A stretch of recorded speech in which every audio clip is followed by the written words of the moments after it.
Well, hello there. I happen to be fishing my favorite spot. Fishing's a little slow, and I thought, here's an opportunity for you and I to talk about what happened in 23, right? Kind of go through the highlights of everything in 23 and also some things that are going to be happening in 24.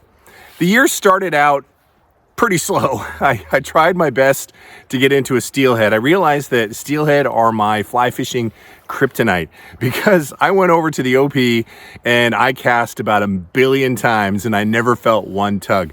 I even hired a guide twice and I still could not get into a steelhead. So fingers crossed this year that'll make it happen.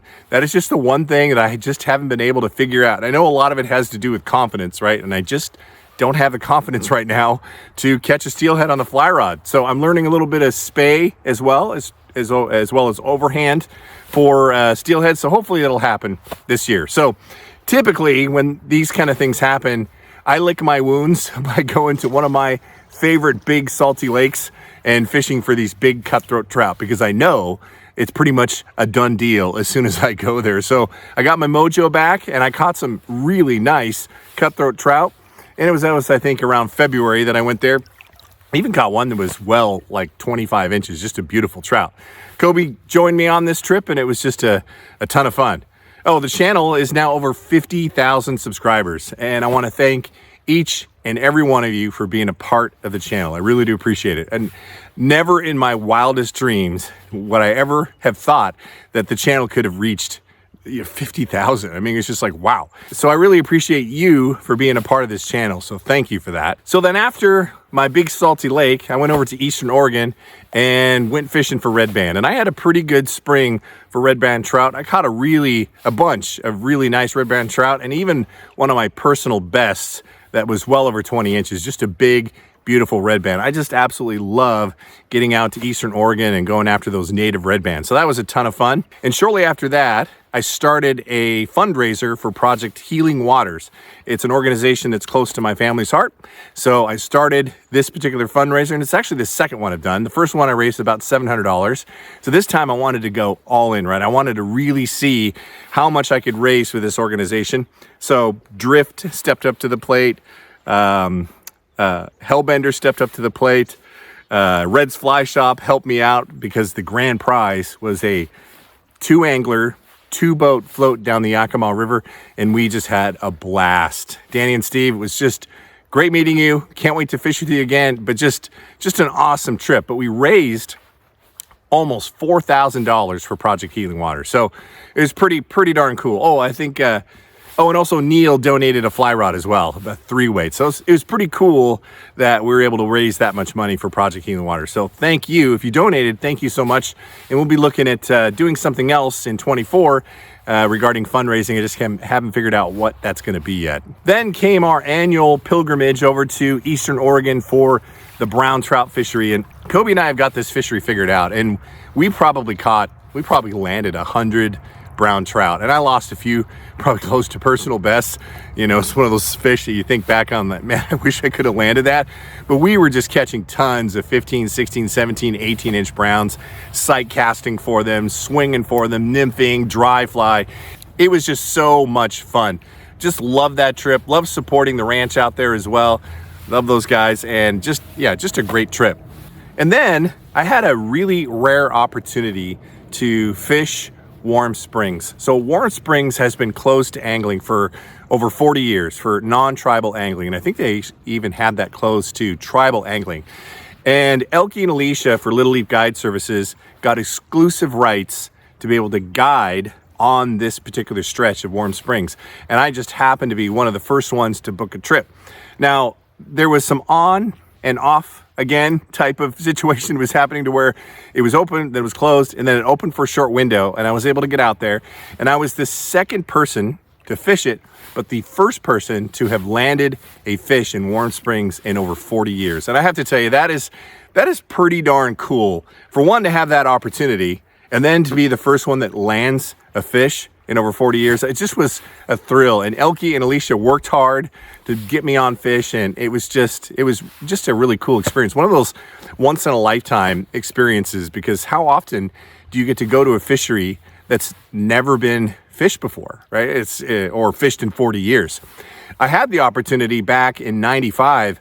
I fished Coldwater Lake. My dad got a permit, and we were one of the first people to go down. We had to hike down from Coldwater Ridge all the way down to the lake. But one of the first persons to ever fish that brand new lake that was created by the eruption. And I had to tell you, that was super cool. And this Warm Springs trip reminded me a lot of that trip. Just being first is just a cool thing. Then I had a brief trip to Alaska, and I was greeted by record rainfall. I know it's supposed to rain in Alaska, but they had like extra rain, a whole bunch of rain, blew out all the rivers. Even the creeks were blown out. So fortunately, Kyle and I, we went out and looked for some pike. And this was the first time that I've ever caught a pike on a fly rod. So that was super cool. And they were all between 18, probably 24-inch pike. They're invasive, so we took them all out, and Kyle enjoyed some fish tacos later on during the week with all the pike that we caught. But it was just a great trip, super fun on the fly rod. They just smashed the fly. I did get an opportunity. I found one creek in Alaska that was blown out, but there was an offshoot of that particular creek that was somewhat fishable, and I got super lucky, and I caught a nice 18-inch rainbow. So I did manage to get one rainbow, but no grayling on that trip, just because of all the rain. So it was kind of a bust, but still a fun trip. So back to Eastern Oregon, to where I had been trying to catch a bull trout on the fly rod. Now, there's a couple of creeks that I fish in my home waters that I accidentally, it was a bycatch that I caught a couple of bull trout. It's like when I'm going after them, I can't catch them. And then when I'm fishing for trout, I catch them. So it's just kind of one of those weird things. But anyway, I was going to a fishery in Eastern Oregon that you can fish for bull trout. And I finally had the opportunity to get one, except for the fact that I wasn't using a fly. I had a whitefish on, and this massive bull trout comes screaming out of the bucket and tries to demolish my whitefish. I have never seen anything like that. And to be able to capture it on film was even more cool, right? To be able to show this 30-inch bull trout trying to eat my whitefish, it was just super cool. Super cool. So about, a couple weeks later, I went back and I actually caught about an 18-inch bull trout on the fly. Just used this huge streamer in this great big deep section, and I finally got myself a bull trout on purpose. So that was pretty cool. So then we had the opportunity, we reached out to Elke and Alicia again, and we had the opportunity to fish the world famous salmonfly hatch over in Eastern Oregon, and it did not disappoint. We hit it just right. There were salmon flies everywhere, big golden stones everywhere, crawling around the grass.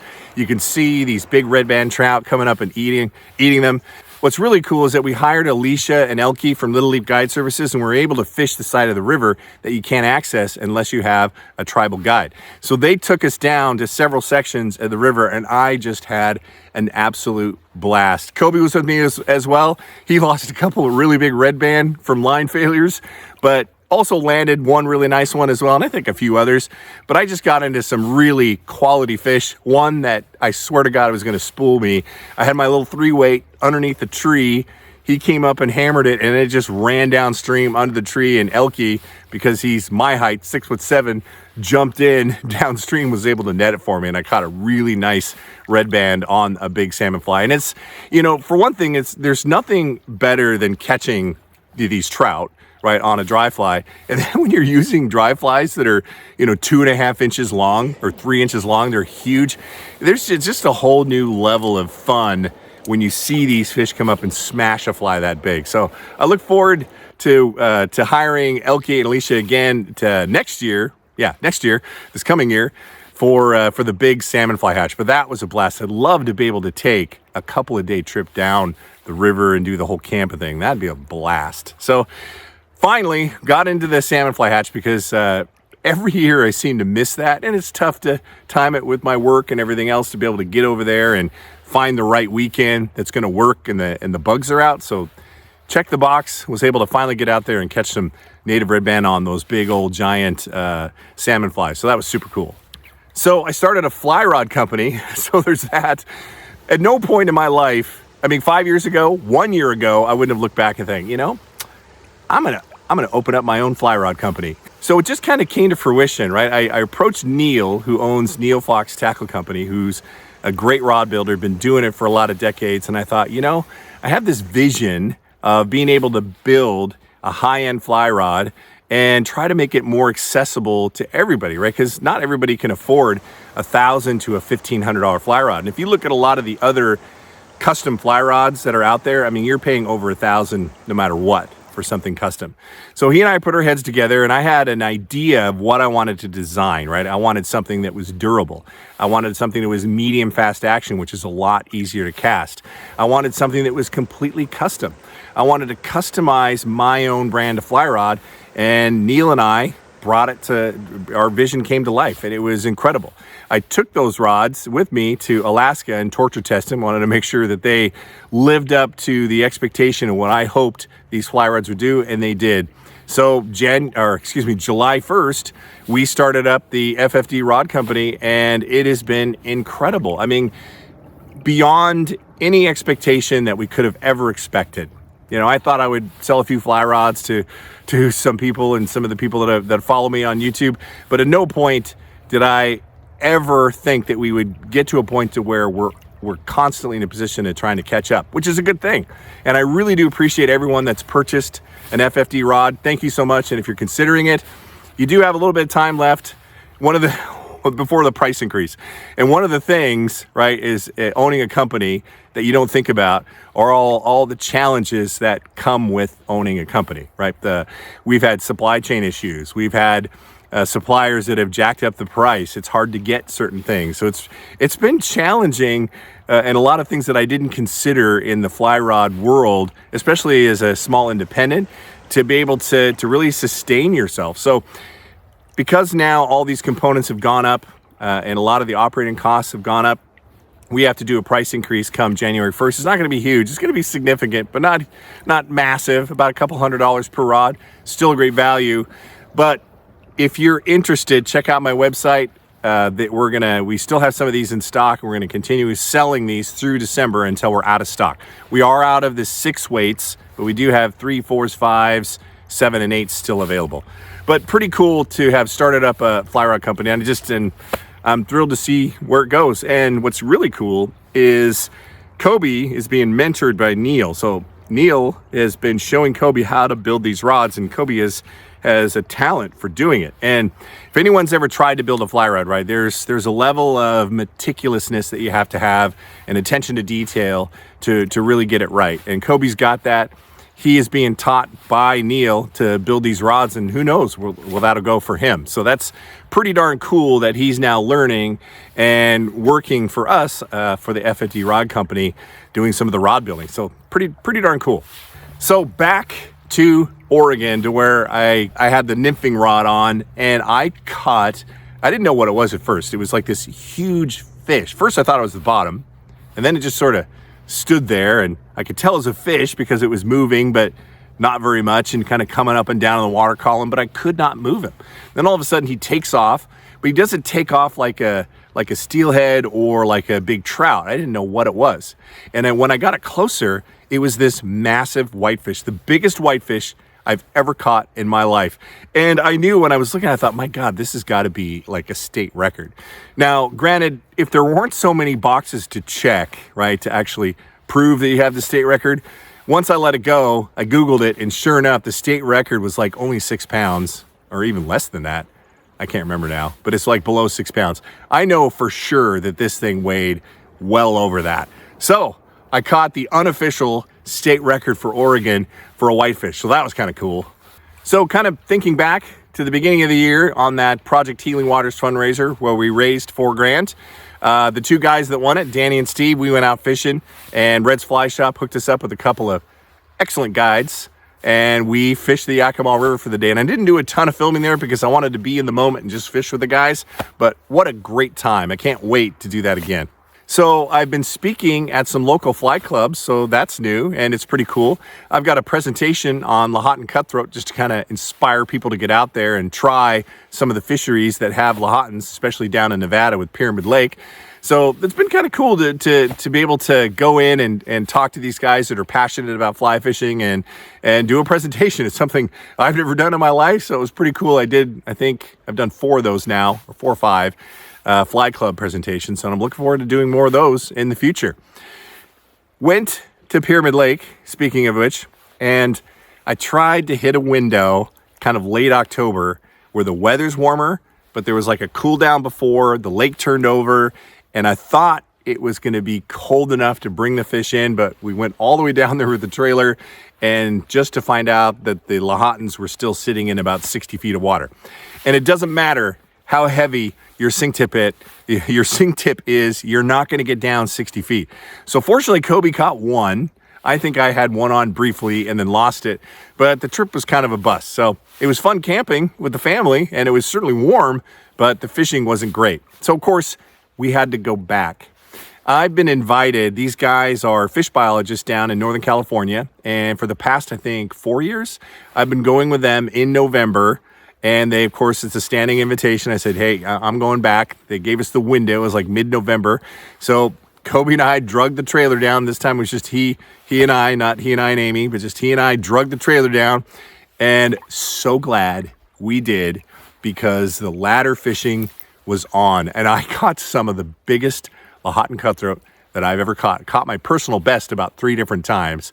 Pretty darn cool. Now, I know there are bigger fish out there, but these fish were all over 10 pounds. These big ones, 30 inches, monster Lahotans. And I had one setting, one epic morning setting, right? Because a lot of times you're by the campfire, you're enjoying some cocktails. Getting up before light isn't always an option after doing that. But I rallied one morning because I wanted to get out there before the sun came up. So got my headlamp on, got all my stuff ready, went out there, got my ladder positioned, spooked a fish when I was walking out there. So that was always a good sign. And then the sun was coming up behind me, and it was probably one of the most incredible fish sessions that I've ever had, because you have the whole lake was turning orange and the sky was just on fire. And then I hook into this monster Lahontan. Gives me a heck of a fight, probably an 8-minute fight. I landed it, and of course I set up the camera. The sun rises behind me. It was just epic. It was so cool to catch something, one of my personal best fish, in a setting like that. So that was just a super cool moment that I'll have with me for the rest of my life. So that was something else. I cannot wait to get back to Pyramid Lake again next year. So one of those trips I always look forward to. Cold though, and it can be windy. Try to find the weather window if you decide to go down there. It's what we always try to shoot for. Got really lucky this time, so we had just super calm winds. There was a little wind on some days, but it was nothing that was crazy and unmanageable. So it was really a great trip. So another cool thing that I did is I started an online club, and it's actually connected to my YouTube channel. You can go onto my YouTube channel, there'll be a little join button, and there's a couple levels that you can join this particular club. As my YouTube channel continues to grow, it's over 50,000 subscribers now. It's really tough for me to stay connected with everyone that's commenting and the questions that I have. It's just, there's a lot. So having a club and people that would like to support me and what I do on this YouTube channel, you have a closer connection to me by being a part of this club. So if you ask a question, you get my email address, you shoot me an email, you get priority when it comes to any of your questions. And I'll take the time to really put some thought into my answers as well. So that's really the biggest perk of this particular membership, is that you get that closer connection to me. You can ask me any question at any time, and I'm happy to help you. And even if you have questions on specific fisheries and how to fish it, and you need some advice on somewhere you're going, if I fished it, I'm happy to share with you how I found success at that particular spot that you want to know about. So that's been pretty cool in doing that membership. So what's happening next year? I've got one trip, so it's just going to be tons. We're going to do the Big Salty Lake again, both in my hometown and down in Nevada. We're going to be going to Eastern Oregon, going into brown trout. There's one particular trip, though, that I'm super excited about, and that happens in about 3 months from now. We're going a week and a half. Now, this is a family trip to Turks and Caicos, but I get to take about a day and a half out to just do some fishing for bonefish. And it has been probably 4 years since I hooked into a bonefish, and I absolutely love tropical fly fishing. I wish I can do it more.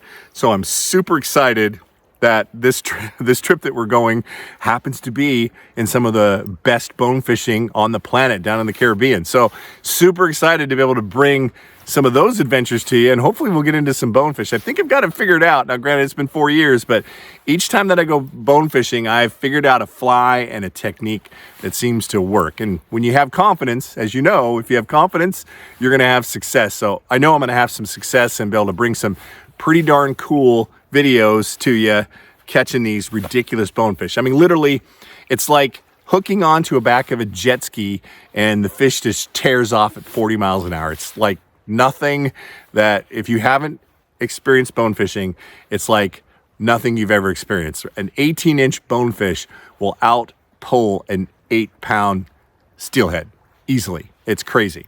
So that's coming in the future, and you know, I'm just gonna keep on doing what I'm doing on the YouTube channel. And again, I really appreciate you being a part of this with me. Thank you.